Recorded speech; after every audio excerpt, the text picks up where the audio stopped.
Bem-vindo ao canal INSS em Pauta.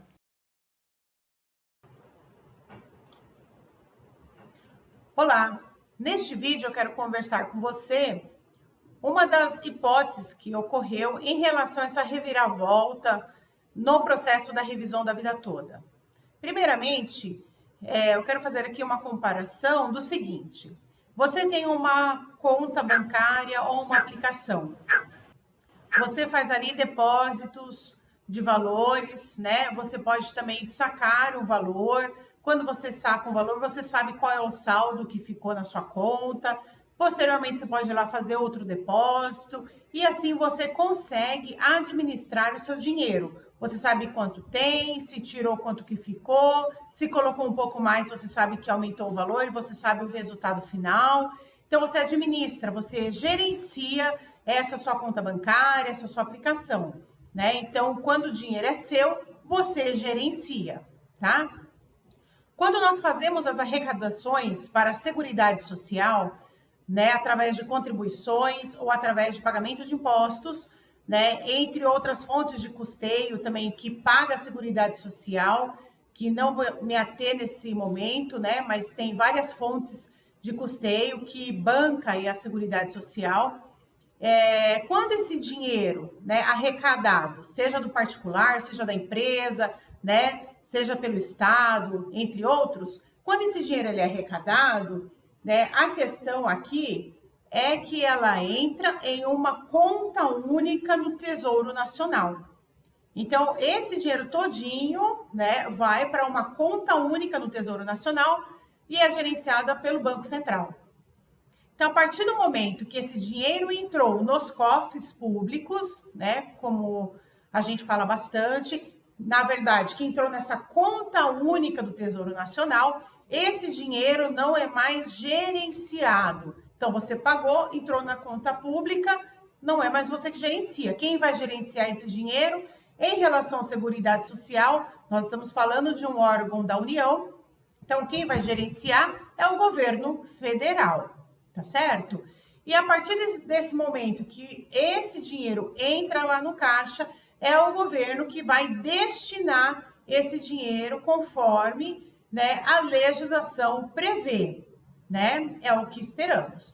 Então, quando esse dinheiro entra lá no governo federal, nos cofres públicos, nós temos aqui uma previsão na própria Constituição Federal que fala o seguinte, né? Que o Poder Executivo, tá certo? O governo federal, ele vai criar leis, né? Nas quais vai fazer o que? Um orçamento da Seguridade Social, abrangendo todas as entidades e órgãos a ela vinculados, da administração direta ou indireta, bem como os fundos e fundações instituídos e mantidos pelo poder público. Então, ele precisa fazer um orçamento, discutir para onde vai esse dinheiro e destinar o dinheiro da Seguridade Social. E o que a Seguridade Social cobre? Ela cobre a saúde, né? Tem proteção da saúde, tem o quê? O dinheiro ele vai ser destinado também para a Previdência Social, que é o INSS, e também para a assistência social. Então, precisa fazer o quê? Um orçamento para destinar esse dinheiro, essas receitas, para essas finalidades, saúde, INSS e assistência social. Acontece o seguinte, que desde quando tem esse artigo, ele foi usado muito pouco, ele foi usado até o ano de 1999, né? E através de uma medida provisória, esse artigo 165, ele se tornou aí uma lei morta, infelizmente. Ele está na lei, ele não foi revogado, mas ele não é praticado. Então, isso é uma lei morta, ele não tem ação, não é praticado. Então, através da medida provisória 1799, de 1999, não é mais feito este orçamento em relação às diretrizes que serão tomadas com o dinheiro para investimento na Seguridade Social. Mas, por outro lado, né, o que acontece? O dinheiro está lá, gerenciado pelo governo federal, né? Então, o que o governo federal fez, né? O governo federal, né, nos anos de 94 e 95, por meio do Fundo de Estabilização Fiscal, criou emendas federais, emendas constitucionais, a número 10, 17 e depois a emenda constitucional 27, criando a desvinculação das receitas da União, conhecida também como DRU. Essa desvinculação da receita da União garantiu, né, a retirada de 20% de todo o valor arrecadado com impostos para as contribuições sociais, né, garantindo o quê? A desvinculação. Então, podia sair desse caixa, dessa conta única do governo federal, sair 20% para uso do governo federal. Que aí fica a critério dele como ele vai usar esses 20%. Isso foi feito, né, desde o governo lá do... Foi feito em 94, 95, como eu falei para vocês. Posteriormente, né, foi feito também outra emenda constitucional, número 42, prorrogando essa desvinculação dessas receitas até 2007, né?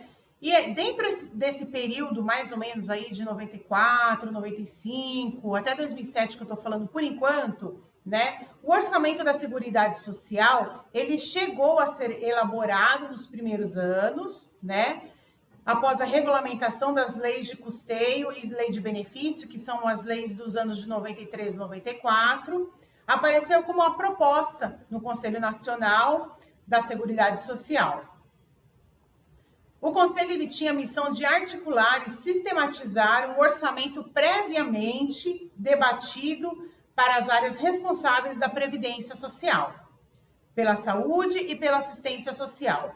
Porém, perdeu as atribuições pouco a pouco, né, e foi extinto com a medida provisória 1799 de 99. Então, como eu disse, o artigo 165 se tornou uma lei morta, né? Ela existe, mas não é efetiva. Como a partir de 99 não foi feito mais os orçamentos em relação ao dinheiro destinado para a Seguridade Social, o Tribunal de Contas da União ele simplesmente limita-se a analisar a execução orçamentária fiscal, fazendo apenas alguns ajustes, né?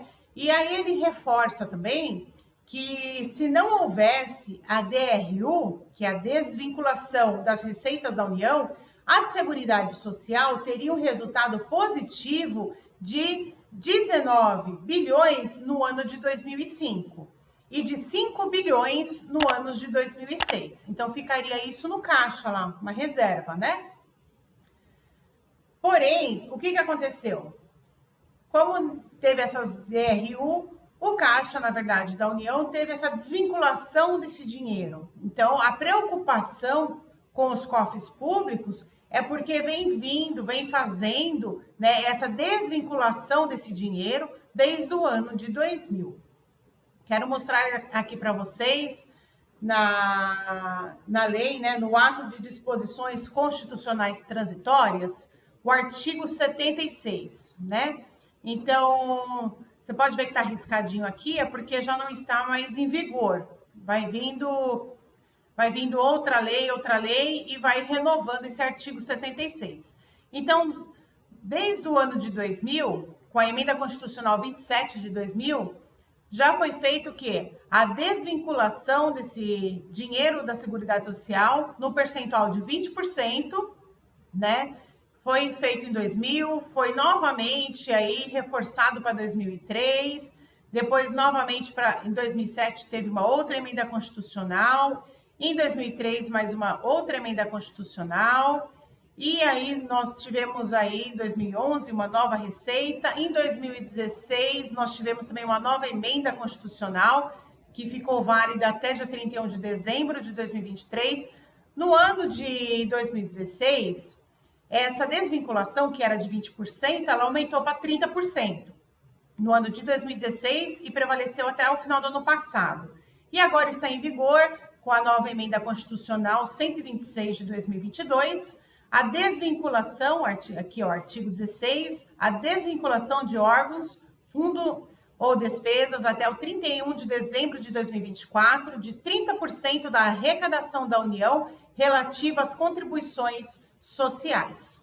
Então, aumentou aqui o percentual de 2016 até 2024, agora retira-se aí do Caixa da Seguridade Social 30%. O governo federal retira, tem lei, tá? E o que acontece? Com esse problema aí, né, de retirar dinheiro do Caixa da Seguridade Social, do Caixa da União, com a revisão da vida toda, eles estão prevendo aí, a Advocacia Geral da União está prevendo aí um rombo nos cofres públicos de 480 bilhões. Isso é um parecer que eles deduziram, não teve nenhuma perícia técnica ou discussão dessas diretrizes de como eles chegaram nesse valor de 480 bilhões, né? Sendo que para alguns estudiosos, né, em relação ao valor que vai dar em relação aos processos da revisão da vida toda, o valor é muito abaixo do que eles estão falando, né? E não vai causar rombo nenhum nos cofres da Previdência Social. Então, o que aconteceu agora nesse último julgamento aí de março, né? O Supremo Tribunal Federal, ele, no dia 21 de março, ele julgou a ADI 2110 e também estaria julgando o recurso do INSS, os embargos de declaração, nesse mesmo dia, no dia 21 de março. Mas em julgar o primeiro essa ADI.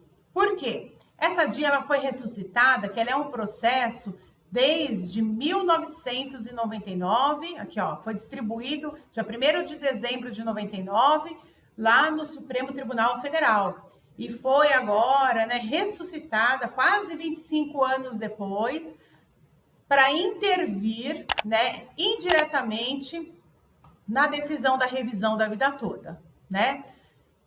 E o que acontece? Tá aqui, foi decidido aqui foi uma proposta apresentada pelo ministro Cristiano Zanin, onde ele fala que, eu fui explicando aqui, que o artigo 3º da Lei 9.876 de 99 tem natureza congente, né? Congente. Não tendo segurado o direito de opção por critério diverso, vencido neste ponto os demais ministros, que aqui vêm os nomes a seguir. Bom, quando ele fala que o artigo 3º da Lei 9.876 tem natureza congente, ele está falando que o segurado ele não pode optar pelo cálculo do melhor benefício, né? Ele tem a obrigação de aceitar esse artigo 3º. Então, ele não pode escolher o outro artigo que é mais favorável. E o que está se debatendo, o que está esperando aí em relação aos debates do próximo julgamento? Nós temos aqui uma decisão do próprio Supremo Tribunal Federal, o tema 334, que ele fala o seguinte, ó, direito a cálculo do benefício de aposentadoria de acordo com a legislação vigente à época do preenchimento dos requisitos exigidos para a concessão, né? Concessão do quê? Do benefício. Então, esse tema 334, ele foi julgado em 2013 e transitado em julgado em 23 de nove de 2013. Ele diz exatamente isso, que o segurado, ele pode sim, né, escolher pelo melhor benefício, né, o direito ao cálculo do benefício. Então, uma vez que foi reconhecido esse tema 334, né, lá no Supremo Tribunal Federal, ele também já transitou em julgado, nós estamos falando da coisa julgada, o respeito ao artigo 5º da Constituição Federal. Todo advogado está pleiteando, com certeza, o advogado está pleiteando e está defendendo os beneficiários do INSS, os aposentados. Nós queremos o quê? Uma decisão favorável, porque o segurado vai ter um benefício vantajoso, vai ter aquilo que a lei fala que ele deve ter, né? Porque essa revisão é referente ao artigo 29 da Lei 8.213, está na lei o direito dele ter essa revisão. Então, os advogados estão pleiteando, né, a efetividade da lei. Aplica a lei, esse cálculo é melhor para o segurado. Nós temos também decisões aqui, ó, o tema 334 do STF, fala que tem direito ao cálculo mais vantajoso, mais benéfico, né? O Superior Tribunal de Justiça também, no tema 999, reconheceu, né, o direito ao melhor benefício, o direito ao melhor cálculo. E nós estamos falando também que o próprio Supremo Tribunal Federal também decidiu aqui o tema 1102, falando que a possibilidade da revisão do benefício previdenciário mediante a aplicação da regra definitiva do artigo 29, incisos 1º e 2º da Lei 8.213 de 91, quando mais favorável do que a regra de transição contida no artigo 3º da Lei 9.876 de 99. Para os segurados que ingressaram no regime da Previdência Social antes da publicação da referida lei de 99, que ocorreu no dia 26 de 11 de 99. Então, aqui o próprio STF já reconheceu o direito à revisão da vida toda, ao falar que existe sim a possibilidade da pessoa escolher o cálculo, a regra do cálculo mais favorável, para melhorar assim o seu salário-benefício. E aí, por via transversa, o STF foi julgar essa ADIM 2110 e decidiu que este artigo 3º é norma congente, ou seja, não pode mais ser escolhido, tem que ser aplicado só esse artigo 3º. O segurado não pode mais escolher o cálculo mais benéfico que está na própria lei, que é o artigo 29. Então, assim, o INSS atropelou todas as situações, o STF atropelou o seu julgamento e agora está falando uma outra situação, né? Então, o que esperar em relação a isso?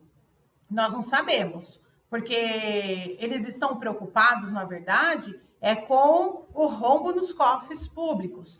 Essa decisão do STF, ela é literalmente uma decisão política e não jurídica, porque se fosse jurídica, ele ia manter o tema 1102. Então, o que estamos, na verdade, esperando que o STF, né, tome uma atitude? Em relação às pessoas que já ingressaram na justiça, que essas pessoas não sejam prejudicadas e que obtenham, sim, a revisão da vida toda. E para quem não ingressou na justiça, não tem processo ainda em andamento, após essa decisão de março de 2024, realmente não haverá mais direito para essas pessoas, por conta dessa decisão da ADIM. Então, quem vai dizer sobre tudo isso é o próprio STF, quando ele for voltar a marcar uma nova data para o julgamento do recurso do INSS. Eu quero aqui mostrar para vocês na tela que nós tínhamos uma previsão de julgamento, né? Esse julgamento que deu toda essa confusão foi agora dia 21 de março de 2024. Tá vendo aqui, ó, data do julgamento, 21 de março de 2024. Esse julgamento, ele não ocorreu neste dia, ocorreu só esse julgamento desastroso, que interviu aqui na revisão da vida toda. Posteriormente, foi incluído no calendário do presidente para o dia 3 de abril de 2024.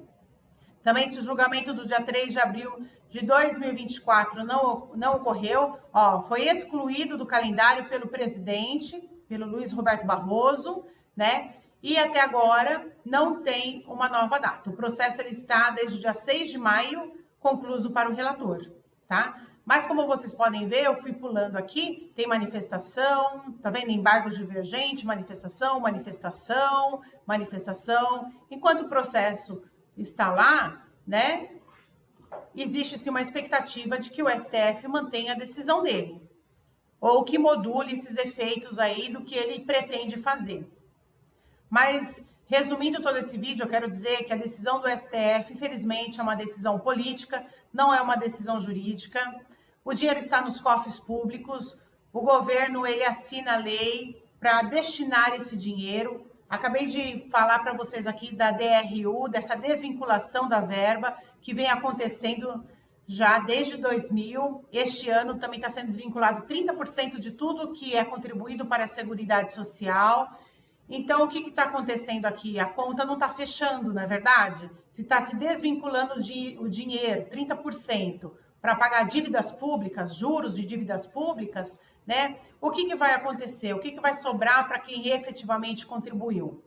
Então, o que eu quero dizer para vocês? Se não somos nós que gerenciamos, e até porque não tem como nós gerenciarmos essa conta pública, porque é muitas pessoas, né? São muitas pessoas gerenciando, você consegue gerenciar a sua, mas quando nós falamos de milhares de pessoas, precisa sim o governo gerenciar, mas ele precisa gerenciar com transparência, né? Ele precisa fazer um orçamento, explicar para onde vai ser destinado o dinheiro, e nós precisamos saber com transparência como está sendo efetivamente utilizado o dinheiro público. Obrigada por você me assistir até aqui, espero ter elucidado algumas dúvidas e até o próximo vídeo. Até mais!